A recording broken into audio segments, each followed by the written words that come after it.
بسم الله الرحمن الرحیم. الحمد لله والصلاة والسلام على رسول الله، اما بعد. برادر از ما درخواست نمودند که به یک شبهه‌ای که امروز در بین مردم پهن شده است جواب بگویم. و برادر میگوید که این شبهه از طرف حزب نهضت گویا اسلامی تاجیکستان و اینچنین از طرف گروه 24 گویا امروزه مبارزان به بین مردم عامه مسلمان ها پهن می شود. شبهه این است که گویا انتخابات هیچ مخالفت و ضدیت به شریعت اسلام ندارد و کسانی که به انتخابات می روند یگان کار گناه نکرده اند و این کارشان درست است و برای انتخاب یا که برای انتخابات تشکیل کردن به همین راه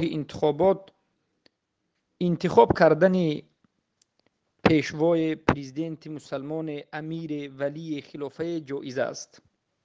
به همین انتخاباتی که البته با قانون دموکراتی ها ترتیب داده شده است و گفتند سبب این است که رسول اکرم صلی الله علیه و سلم و صحابگان برای ما چگونه انتخاب کردن امیر، خلیفه یا ولی الامر را، امیر المؤمنین را برای ما بیان نکردند. یعنی رسول الله وفات کردند، برای ما تعلیم ندادند که ما چگونه به خودمان یک پیشوا، خلیفه، امیر المؤمنین یا ولی الامر را انتخاب کنیم. صحابگان هم اینچنین تعلیم ندادند. از همین جهت ما می توانیم که برای انتخابات یک کسی را به خودمان پیشوا انتخاب بکنیم و این امر درست است و صحیح است. و دقیقا این سخن را بعضی از گویا به نام طالب علمانی که طرفدار و لشکر حزب نهضت اسلامی تاجیکستان است این سخن را بیان کردند و گفتند. اولا میگویم که انتخابات این شرک است، از این جهت که در انتخابات انسان ها انتخاب میکنند، یعنی خودشون میرند یک کس را انتخاب میکنند که همین انسان حاکم من باشد و هر چیزی که همین حکم برآورد ما اطاعتش میکنیم و برای ما همین صالح است و درست است. یا که دپوتات را اینچنین انتخاب میکنند، یعنی نماینده از خودشون را که همین نماینده باید نماینده ما باشد و قانون برار باشد. از همین جهت شرک است، چرا که گویا اینها رفته به خودشان یک معبود، یک قانون برار، یک مشرع، یک حاکم، سبحان الله، یک اله را، یک معبود را انتخاب کرده ایستادند. انتخابات شرک است، کسانی که به انتخابات میروند مشرک میشوند. البته این نمودی شرک را شرک خفی میگویند، یعنی شرکی که امروز در بین مردم بینیت فراموش شده است و گویا که این شرک همچون یک شرک در بین مردم باقی نمانده است. یعنی شرک بودنش را مردم نمیدانند، در اون که مسئله نو به وجود آمده است. انتخابات کردن، انتخابات رفتن، این در بین امت اسلام نو به وجود آمد. تقریبا یک عصر، نیم عصر هست که یک قرن، نیم قرن هست که مردم به این فتنه واقع شدند. و البته مرجئه ها فتوا دادند، بسیار از علما خطا کردند، بسیار نگویم کمی از علما خطا کردند و اجتهاد کردند و یک بدولت هایی که مسلمانشین فتوا دادند که این فتوا رو مردم خطا فهمید و مرجئه ها به این فتوای علما بازی کرد و باز این مدخلی و مرجئه و این اشعری و صوفی و ماتریدی ها بازی کردند و باز به مردم فتوای جایز دادند و غیره و غیره، که مردم در این نمود شرک در غفلت ماند. برای همین ما مردم رو میگیم که کسی که به انتخابات رفت عملش شرک است، اما خودش رو یک بار مشرک یا کافر نمیگیم، بلکه اول حجت رو میرسونیم، اول میفهمونیم، بعد از اینکه توحید رو فهمید، بعد از اینکه مسئله رو فهمید، بعد از فهمیدن اگر رود بعد تکفیر میشود. اما پیش از رسانیدن حجت پیش از نظر کردن به شروط التکفیر و به موانع التکفیر ما کسی را در این مسئله تکفیر نمیکنیم، لیکن میگیم که این عمل شرک است. کسی که رفت به شرک واقع شد. بسیار حالت میشود که انسان به شرک واقع میشود اما خودش مشرک نمیشود، یا به کفر واقع میشود خودش کافر نمیشود اگر در اینجا عذر داشته باشد. در این مسئله خفی گرچند که شرک اکبر است لیکن خفی که هست، بعضی فتواهای غلط که اومدگی هست، این چنین حزبی ها و غیره ها مردم رو که فرید میدهند، در همین حالت ما مردم رو عامتا تکفیر نمیکنیم. عامتا مردم رو تکفیر نمیکنیم، بلکه البته دعوت کرده و حجت رسانیده باید شود. اما کسی که دانست، کسی که فهمید که این مسئله شرک است و مخالفت شدید به قرآن و سنت و منهج شریعت دارد، بعد از این باز به انتخابات رفت، او کافر است و مرتد است و مشرک است. والعیاذ بالله. برای همین علمای اسلام، دام الله ها و طالب علم در خطری بزرگ هستند وقتی که به انتخابات شرکت میکنند، یعنی به خطری بزرگ، به یک حکم شدید واقع میشوند. اما مسئله دوم، شبهه‌ای که انداخته است حزبی ها که این یعنی شرک نیست، این انتخابات جایز است، برای آنکه پیامبر صلی الله علیه و آله به ما چگونه انتخاب کردنی و الامر یا که امیر یا خلیفه رو بیان نکردن. البته این دلالت به جهل همین حزبی ها میکند، دلالت به جهل همین گروه ها میکند. اینها مبارز نیستند، اینها شرمندگانند در راه شیطان. اینها در راه باطلشان کوشش میکنند که به خودشان حجتی از قرآن و سنت بیارند. به اروپا گریختند و این به اروپا رفتنشون و به دست کفار خودشون رو تسلیم کردنشون رو میگن که چگونه که پیامبر از مکه به مدینه هجرت کردن، ما هم از تاجیکستان به اروپا هجرت کردیم. والعیاذ بالله. این از زمین تا آسمان مخالف است. رسول الله وقتی که به مدینه هجرت کردند به کسی سرخم نکردند، کسی رو بر بالای خودشون یعنی رئیس یا که اداره کننده به خودشون نگرفتند. اما امروز این حزبی ها یا گروه 24 باشد، خواه حزب نهضت اسلامی تاجیکستان باشد، به کجای سفر کرده باشند در بالای سفرشون یهود و نصارا و مشرکین اداره کننده اینها است. بارک الله فیکم. از همین جد این 100% مخالفت شدید از اول تا آخر عملهای این حزبی ها، مخالفت شدید به منهج هدی رسول اکرم صلی الله علیه و سلم و به منهج قرآن و سنت و به احکام الله دارد. اینها دموکرات، اینها علمانی، اینها لیبرالی هستند که ما گفتیم که پیشوایان این حزب آدم‌های یعنی کسی که در این حزب خودش را عالم بگوید، کسی که پیشوا و رئیس این حزب باشد، مرتد و مشرک است. به خاطر انتخاب کردن دموکراتیا، به خاطر سبحان الله انکار حکم الله سبحانه و تعالی، انکار منهج رسول اکرم صلی الله علیه و سلم و دور کردن مردم از توحید.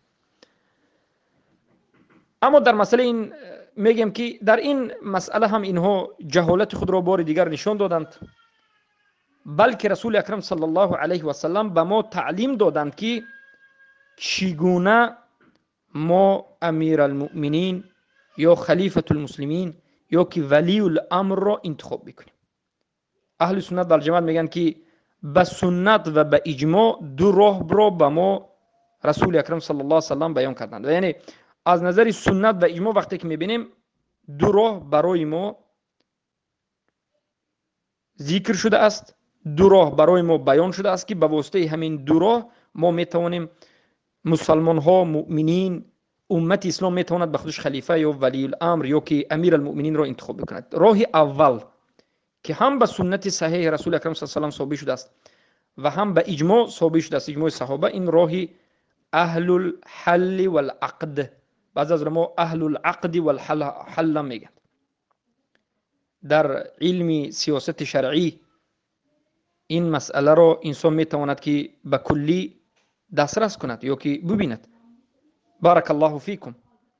اما افسوس که امروزه اهل بدعت از علم سیاست شرعی دور هستند. اهل الحل والعقد، اهل یعنی همون کسانی که به یک درجه معینی رسیده اند که اینها می توانند که امیر المؤمنین یا خلیفت المسلمین را پیدا کنند از بین مردم و همون را در بالای مردم همچون امیر و خلیفه گذارند و اینها به همون درجه رسیدند که یک امیر یا ولی الامر یا خلیفه که یک کاری غیر شرعی را کرد اون را از مکانش گیرند و به مکانش کسی دیگر را گذارند. اهل الحل یعنی گرفتن و به یک طرف گذاشتن، عقد یک کسی را آوردن و به جایش گذاشتن، امیر را به جایش گذاشتن و یا که امیر را از جایش خیزانیدن و گرفتن. اینها کی هستند؟ اینها علمای بزرگترین اسلام، مجتهدین و پیشوایان امت اسلام هستند که اینها عددشون زیاد نیست. البته در امت اسلام از روزی که به وجود آمد تا روز قیامت هستند همچنین انسان‌هایی که پیشوای امت اسلام هستند، علمای اهل سنت و الجماعت، موحدین، عاقل، بالغ، مسلم، عالم، شجاع، کسانی که حکمت دارند و کسانی که شروط ولی الامر، شروط خلیفه و شروط امیر المؤمنین را میدانند و میتوانند که از بین مردم خلیفه را جدا کنند و گذارند. و همینها پیشواهای مردم یک عددی معین خلیفه را انتخاب میکنند و میگذارند و انتخابات در اسلام وجود ندارد. انتخابات به همه مردم رفتن، به یک خانه در آمدند، یک ورقه را امضا ماندن، این چنین وجود ندارد. همین 15 20 یا 30 نفر از پیشوایان مردمی که این عمل را انجام میدهند یا کمتر، حتی کمتر 5 نفر باشند، چند نفر نباشد، از اینو همه اش بودن هم شرط نیست، یک نفر 2 نفر یا قسمی از اونها نباشند هم باقی ندارد. وقتی که اینها انتخاب میکنند تمام مردم به همین پیشوا و به همین علما همه پیرو میشود. این البته به سنت ثابت شده است. مثلا خلیفه شدن ابوبکر صدیق رضی الله عنه، وقتی که ما میبینیم که رسول اکرم صلی الله علیه و سلم وفات کردند، صحابگان رسول الله را دفن نکردند، به قبر نگذاشتند. پیش از اینکه به قبر گذارند اول خلیفه را مسئله را حل کردند. یعنی ببینید، برای همین امام نووی میگن که گذاشتن خلیفه و امیر المؤمنین این از همه واجب ترین واجبات است، اوجب الواجب. چرا که رسول الله وفات کردند، رسول الله را کفن کردند و به یک طرف گذاشتند و به قبر نگذاشتند. اول رفتن مسئله خلیفه را حل کردند که کی خلیفه می شود و بعد از این رسول الله را دفن کردند. اگر این مسئله یک عادی می بود، رسول الله را اول دفن میکردند، یکم روز، دوم، سوم، چهارم روزی بعد از وفات پیامبر مسئله را حل میکردند. نه، بلکه در اولین روز وقتی که رسول الله وفات کردند، پیش از رسول الله را به قبر گذاشتند، اول انتخاب کردند که کی خلیفه میشود. اهل مدینه گفتند، کسانی که انصار بودند گفتند که در یک بنی ثقیف جمع شدند، آنها گفتند از ما یک نفر خلیفه میشود و ابوبکر و عمر رضی الله عنه به نزد اونها رفتند و حدیثی را ابوبکر از رسول اکرم صلی الله علیه و سلم به انصار نقل کردند و گفتند که من از رسول الله شنیدم که این امر، یعنی خلیفگی امیر المؤمنین بودند، این فقط از قریش است، یعنی مدینگی ها و دیگرها حق ندارد که خلیفه عام شود، بلکه این حقی قریشی است. و این حدیث در حقیقت صحیح است، وجود دارد. وقتی که این سخن را گفتند، البته اهل انصار از این عمل دست کشیدند و عمر ابن الخطاب رضی الله عنه دست ابوبکر را گرفتند و گفتند که من به ابوبکر بیعت میکنم، برای اینکه ابوبکر بهترین انسان بعد از رسول الله است. و تمام صحابگان که در همون جا بودند بیعت کردند. بعد از اینکه صحابه ها بیعت کردند، تمام بعد از این ابوبکر صدیق خلیفه شدند. یعنی صحابگان بزرگ اینها اهل حل و عقد بودند، یعنی پیشواها. همینها وقتی که انتخاب میکردند دیگه مردم به همین تابع میشد. دیگر همه امتی که در همون وقت بود همه تمام فهمید که ابوبکر صدیق خلیفه است. بعضی ها میگن که ابوبکر صدیق رو پیامبر صلی الله علیه و آله خودشون موندن. البته این خطا است، غلط است، بلکه پیامبر اشاره کردند. پیامبر بعضی از علامت ها رو ذکر کردند که یا تعلیم دادند به امت که مثلا ابوبکر صدیق امام شدند، ابوبکر صدیق بسیارتر با همراهی رسول الله میگشتند و ابوبکر صدیق رو از همه از بین مردها زیاد دوست می‌دارم گفتند. اما نگفتند که بعد از من ابوبکر صدیق خلیفه است، نگفتند، بلکه خودی صحابگان انتخاب کردند. اگر پیامبر صلی الله علیه و آله آشکار میگفتند که بعد از من ابوبکر صدیق خلیفه است، هیچگاه اهل مدینه با اهل مکه اختلاف نمیکردند و صحابگان در بینشون در مسئله انتخاب کردن خلیفه بعد از وفات رسول الله اختلافی نمیشد. پس بارک الله فیکم، این اولین راه است که اهل حل و عقد، یعنی انسان های بزرگترین امت، ابوبکر صدیق را انتخاب کردن. امروز هم اگر خواهید، اگر همون وقت شود که یک کس را انتخاب کردن لازم است، علما و بزرگان این امت یک نفری را انتخاب میکنند. و بعد از این راه دوم، راهی که خلیفه بعد از خودش یک کسی دیگر را میمونه، راه دوم را استخلاف میگن. یعنی خلیفه مسلمین پیش از وفاتش یک کسلی سخت شد، مریض شد، فکر کرد که وفاتش نزدیک است، از همین نظر میکند و یک کسی بهترینی که در بین امت است، همون انسان را از همون نزدیکان خودش یا که از غیر نزدیکان خودش که قریش است و غیر از همون شرطهای خلیفگی را دارد، 8 شرط خلیفگی را دارد، میگیرد و به خلیفگی میگذارد. اما آیا خودش راست میگیرد و میگذارد، به کسی مشورت نمیکند؟ نه، این چنینه، بلکه مشورت میکند.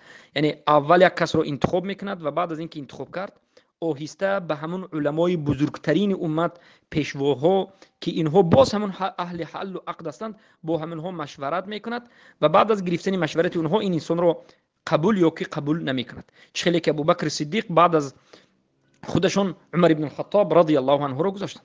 ابوبکر صدیق بعد از اینکه مریض شدید شدند، صحابگان را نظر کردند و از درون صحابگان عمر ابن الخطاب رضی الله عنه را انتخاب کردند. گفتند عمر ابن الخطاب بهترین انسان بعد از من باید همین باشد، چرا که عمر ابن الخطاب همیشه با همراهی ابوبکر بودند، عمر ابن الخطاب همیشه با همراهی رسول الله بودند، عمر ابن الخطاب یک مرد سیاسی شدید بودند، عمر ابن الخطاب قوی بودند، شروطهای خلیفگی و از همه افضل بودنشون در بین صحابگان معروف بود.